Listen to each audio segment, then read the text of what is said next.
All right, so this is the blog 3 things dads can do to win with money. 3 very simple things every dad can do to win with money. And let's clarify a few things. Money is not everything. That's the absolute truth. There are a lot of dads out there with plenty of money that are just absolutely miserable. Money is the root of all evil. That's what we hear, right? It's absolutely false. It's a misquote. The love of money is the issue. The obsession with it. The making it your only goal. The love of money. Not money is the root of all evil. The love of money is the root of all evil. Making it your only goal. Sacrificing your family for money. That is the problem. It's not money.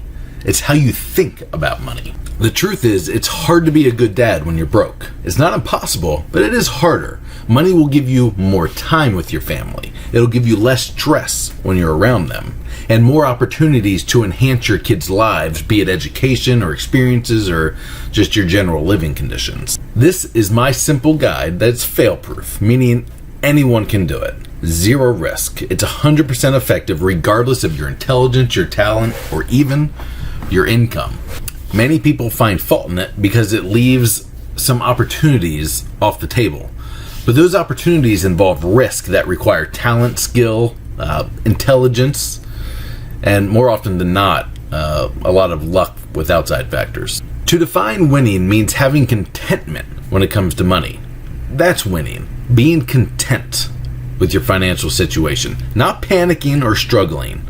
Prepared for difficulty, but building for the future. Most importantly, it's the perspective of growing your net worth. That is the goal in finance. Make your finance decisions to grow your net worth. Net worth is all the things you own, your cash, these are called assets, your cash, your house, your cars, your investment, your furniture, all that kind of stuff, minus all the things you owe, those are your debts. When you start making decisions based on growing your net worth, you stop buying new cars because new cars go down in value. You quit wasting your money on stupid stuff because investments are better. You make your debts disappear because your net worth skyrockets when the debts are gone. You buy things based on what they will be worth in 10 years, not because they're cool and impress people. So number 1, cash means less stress. Always have a pile of cash. It's called an emergency fund. Keep it in a bank savings account, that's fine. Just very liquid, means you can get it same day. So if you need it, it's there for you. It needs to be enough to cover at minimum a few weeks of living and most repairs on your car or house. $1,000 is a solid amount to start with. That relieves most immediate and urgent problems and stressors. And it's more than most people have. The emergency fund is one of the most comforting aspects of life because having it makes life less scary. It's less stressful and often gives you a lot of options. So once your budget is made and you're sticking to it and you're debt free, then we put more money in that emergency fund, meaning anything can happen and you're fine. If you have to replace your car, no worries. If your roof needs to be replaced, no worries. You lose your job, no worries. 6 months worth of expenses should be more than enough, but the final number is whatever is comfortable for you. This means you can lose your job and pay for everything with no changes in your lifestyle for 6 months, which in reality means if you lose your job, you could probably go for a year because you would cut back on what you're spending. This gives you freedom and options. You don't have to rush final decisions. You can pick the right job instead of the first job. You can find the right car instead of the first car with 0 down and no payments for 90 days. You can pick the right roofer instead of the first one that offers you payments. So step 1 is having cash, building cash, keeping cash, and sticking to your budget. Number 2, hate payments. You want to win with money, learn how to hate payments. Pay off all your debt and stop getting more debt. Stop getting payments. Payments kill you. Payments hold you back in life. Payments are stupid, so no more payments. A lot of dads are getting into debt because they're panicking. They're making a bad emotional decision and then they regret it later. The emergency fund prevents this. That's why it's number 1. It gives you the level head to make sound decisions. Another group of dads have payments simply because they genuinely think that is how life is supposed to be. You always have payments. It's part of life. Furniture, cars, bills, anything you buy, you make payments on it. Payments make you broke. Let's be clear about that. Payments steal your future. It consumes your income. If someone offers you payments, that's an insult. It's an absolute insult. You should be offended with it every time someone offers you payments. Just offended, you hate it, it's stupid. If someone offers you payments, accept that as an insult to you. They're stealing your future. Learn to hate it when people offer payments. They're ripping you off. They're charging you more than if you paid in cash. They're crushing you with interest, stealing your future choices because they staked a claim on all of your paychecks in the future.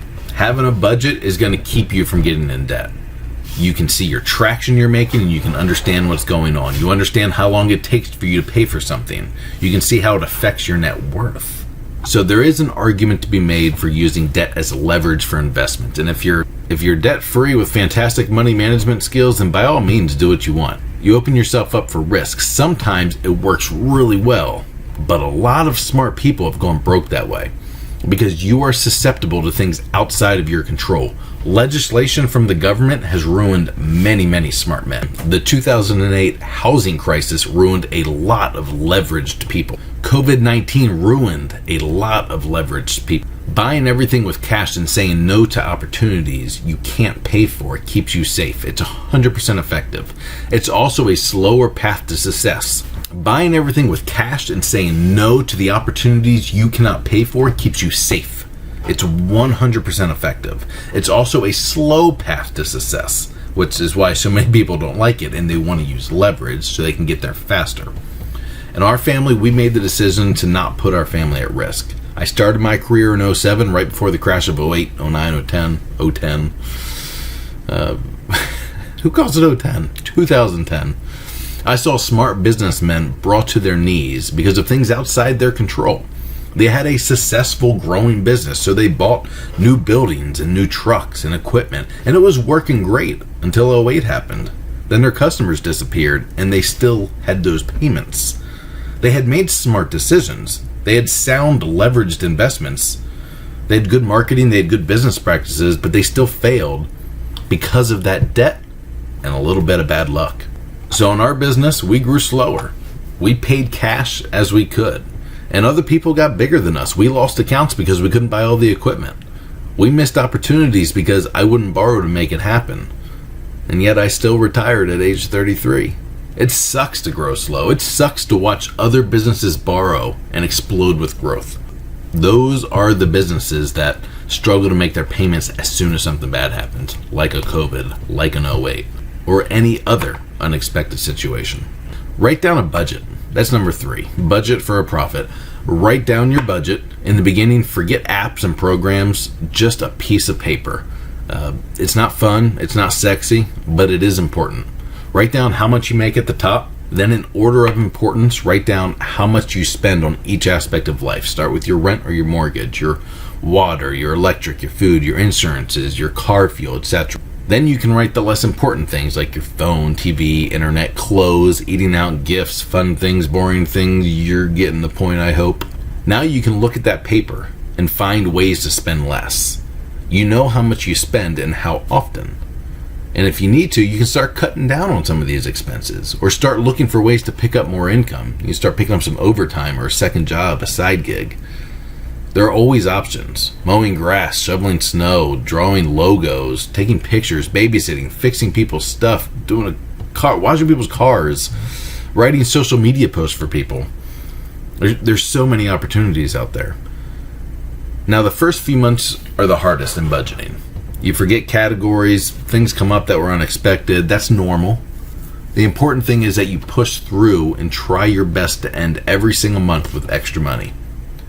I call it profit. You can call it savings. Just make sure every single month you're making more money than you're spending. This is the key to winning with money, knowing how much you're making, how much you're spending, and then finding ways to make sure every month has extra cash.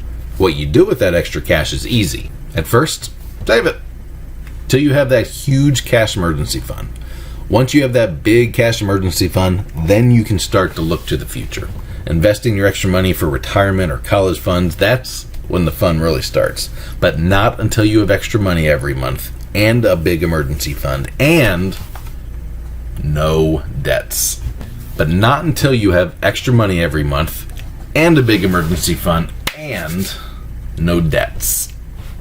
This is 100% Dad. Find our current tour schedule on 100dad.com, 100dad.com, on Instagram, Facebook, TikTok, and more at 100dad, 100dad. Email Townsend at 100dad.com.